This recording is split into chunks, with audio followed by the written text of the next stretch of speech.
You're listening to Ask When, the podcast. Folks from all walks of life talk about their daily hustle and bustle, living and celebrating life, sharing tips on becoming champions, especially for those who are muscling mental and physical disabilities. Ask When, the podcast, with your host who has mustered over 30 years living with cerebral palsy and going strong. Author and cerebral palsy advocate Wynn Charles. Ask When, the podcast starts right now.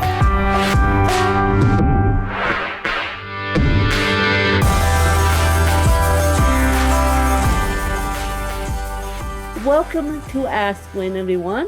This morning with me, I have Angela, and I'm going to let Miss Angela take it away and explain more about her story and what she does. Well, thank you, Wynn, for having me. I really appreciate it. Like you said, my name is Angela Brand of Angela Brand Enterprise, and I help authors, coaches, and speakers to learn how to get paid to be themselves by turning their mess into the message that will build leverage and influence. That is through life coaching certification, through coaching, through speakers training, and I do a women empowerment tour called the Queendom Takeover Tour. So all the speakers that I train, I give them a platform to share their message through this tour. We normally do 4 to 5 cities per year and then little things in between there. So ultimately, I help them to live better, do better, and to be better in life. In a nutshell. In a nutshell, yes. In a nutshell. And what made you want to start this company, and what made you want to help authors and speakers and everyone in between? Well, I kind of like to say purpose found me. And I just came to the realization a couple of years ago that I can actually do it as a business. But it's something that I've always done. I've always empowered women, always motivated, I always did some type of training. But transitioning into a business was a really it was something that I never thought that I could do, never thought that I was qualified to do this. And then to realize that I can really get paid to be me, like all the stuff that I've been through, somebody actually want to hear this stuff and somebody, need to hear, how to get past hurdles and different things like that. So that was kind of why I started the business. So you started the business because you went through all this interesting stuff. I will not say the word with the S. That you guys are thinking. I will not say the word with the S because I don't want these fans coming back to me, you guys, saying, why did Wynn say the word with the S on the podcast? And so, Angela, you went through all this interesting stuff, and then you decided to make your message. Yes, I was at a low place and I heard God tell me to tell your story. And at that time, I'm like, no, if people knew what I've been through, if people knew what I still struggle with, they wouldn't like me and all those different things. And being a leader, you have this somewhat embarrassment. You don't want people to judge you. So when I came to the realization was like, if I don't tell my story, I won't be free from it.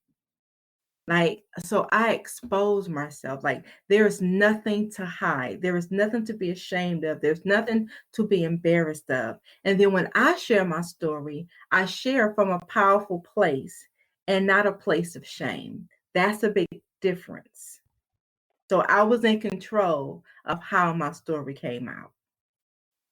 Well, good girl for listening, and I got a push from the universe.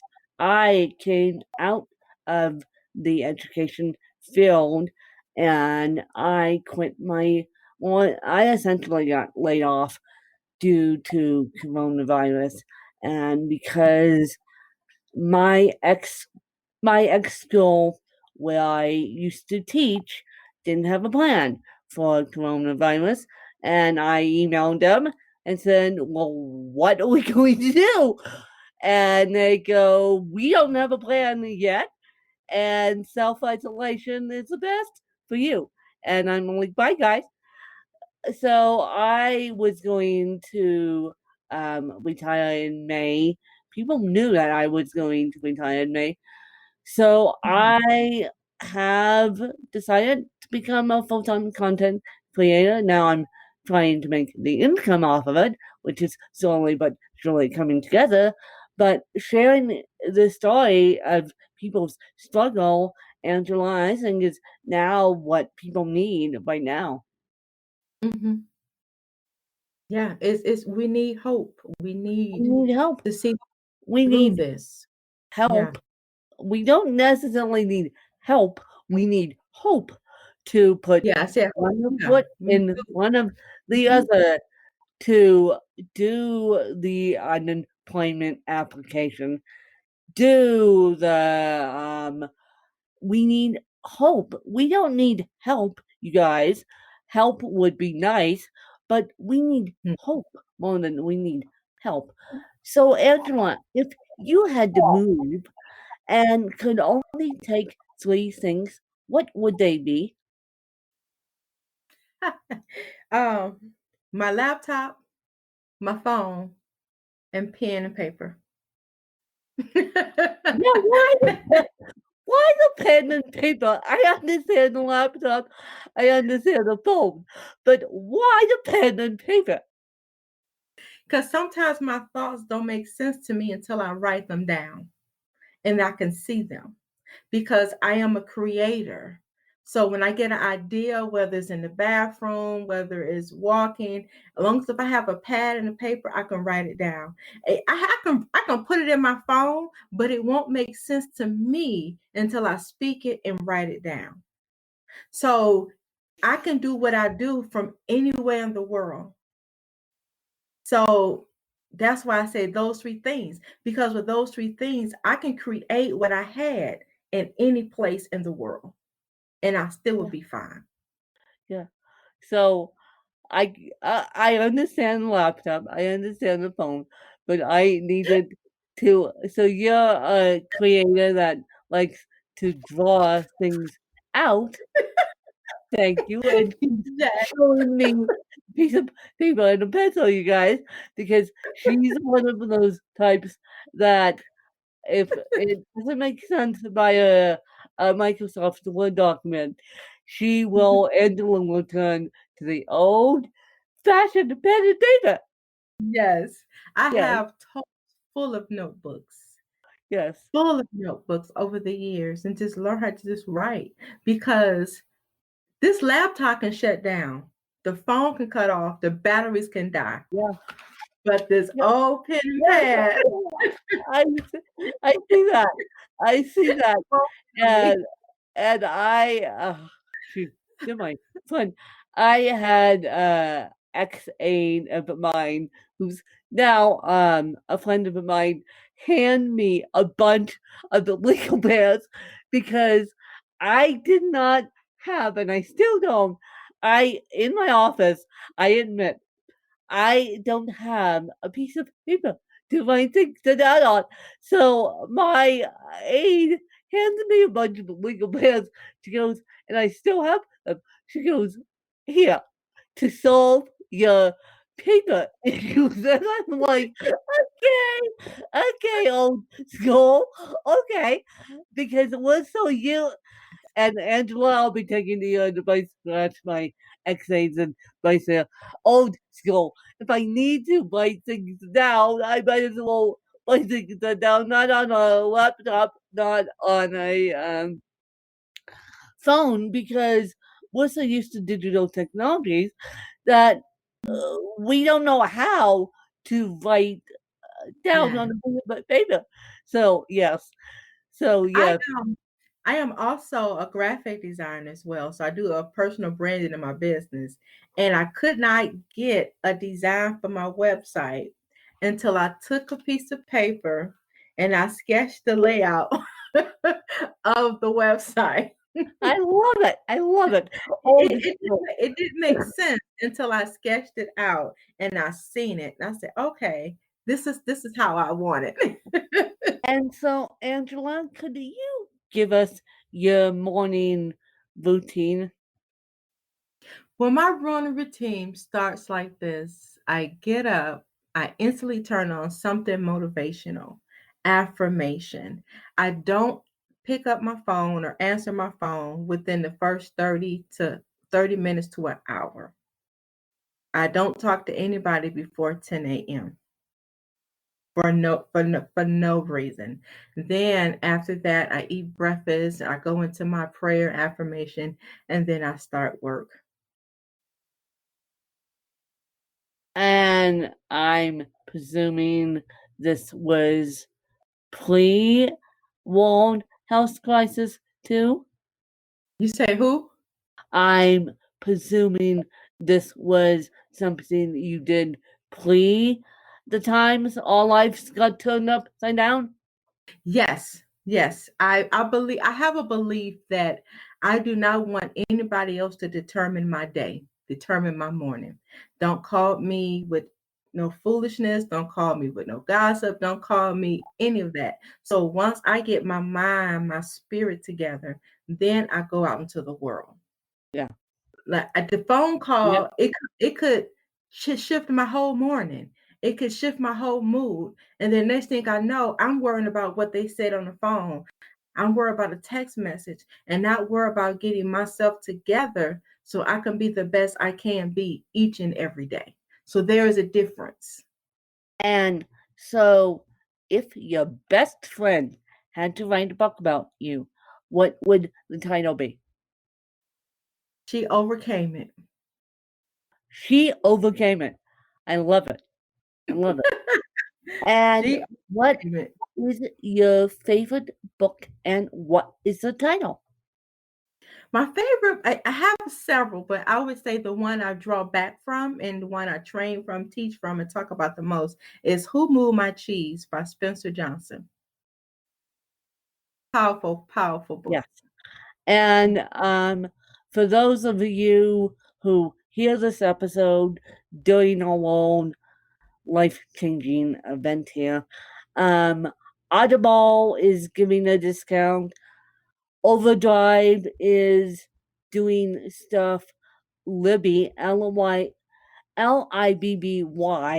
the book distributor is working with libraries to do stuff. So if you guys want to go get Who Moved My Cheese, go. Go right now. Because that's yeah. And so as we wrap this interview up, do you have any questions for me? Well, you know what? I do have a question for you. What was your defining moment in your life? Oh boy. Oh boy. I say oh boy because my defining moment, and this has been more recent than you guys think. You guys know I lost my dad, but my defining moment to even though my biological mom gave me the nudge to get into journalism, because I was trying to get out of the education field back then, back in 2010, my defining moment was walking into a hospital room and seeing my dad, and he looked white as a ghost. Of course, I said to him to make him feel better, "You look great," which he laughed at. And I said one of his favorite expressions, which was "rock on." And so he mumbled "rock on" back to me, and I'm like, okay. And when I walked out of his hospital room, I thought, okay, if I get him back, I'm going to work for myself, because he always from 1992 to 2010, he always worked for himself. And so he had the flexible schedule to go be a dad essentially. And I was lucky enough to have a stay at home mom too, and so she took care of me. So I have the solo entrepreneur spirit in my heart, and that's why today I'm sitting here doing content creation full time, because because my defining moment was if my dad survives chemo, I'm going to be a caregiver to him. And unfortunately, that didn't happen. Unfortunately, due to unforeseen circumstances on everyone's part, I left him in a precarious position. I needed to come home to just get away from it all. And 24 hours after I left him, he died. Oh, sorry to hear that. That's okay. But that was and even if he survived the heart attack, I was going to become a caregiver for him. Yeah. And so that was the defining moment. And I remember exactly where I was when I made that decision. I was walking down a hospital hallway in my walker, University Hospital in Denver, Colorado, and I thought, well, if he survived this, we're going to make my schedule work so that I can be a caregiver for him, because I wanted to turn around and show him that I loved him just as much to sacrifice my job. But that didn't happen. But I know that my defining moment I know that now because of that defining moment, I have a bigger purpose in life. Yes. That's what the defining moment, or the aha moment, or when you really come to yourself, is when you really find your true purpose in life. Yeah. And sometimes it's in the midst of adversity, or the midst of some type of pain or suffering, where you're like, Trauma. okay, yeah, Trauma. Mine was mess. trauma. And so in the midst of trauma, in the midst of him being on oxygen and struggling, and I thought, well, if he makes it, I'm going to be a caregiver for him. And now that's why I am a full-time content creator, because I knew my defining moment. I knew my defining moment already. I was just waiting till the end of the school year. Well, the end of the school year for me came away. And so the end of the school year came early for me. And so, but I feel like I made the best decision ever. And I feel like I could be doing this day in, day out, and even with the struggles with my journalism degree right now, a little bit of a struggle, but I know that me being a journalist, and my next move is actually health coaching, and so me being a journalist / a house coach would help save people's lives and would just help people need hope. They need help. They need everything now. Yeah, Everything solutions, now. strategy, way out. Yeah, we need all of that. And they just don't need people looking at them thinking, oh, how can we help you? We can't. They need, first of all, they need hope. Second of all, they need help. And so, yeah.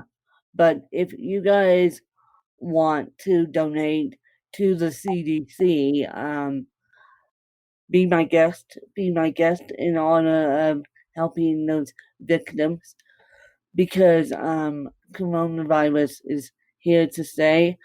And I will tell you guys this. I posted on my Facebook, for those of you that do follow me on Facebook, you will see I posted last night a thing where it says, do you see the light at the end of the tunnel being June? And some my good friend of mine said April. And this is all public, and I said to her, are you dead serious? Are you dead serious? And another friend of mine commented and said, Wynn, I think you have a better point than your friend over here does, because I am seeing it as June. I am also seeing it as August. I mean, my first plan is my birthday, which is June 22nd. My second plan is my mom's death date, which will make it 10 years for her. It will be August 12th. I don't see this ending until at least August, if not June. So that's all I'm saying about that. That's all I'm saying about that. And Angela, where could people find you?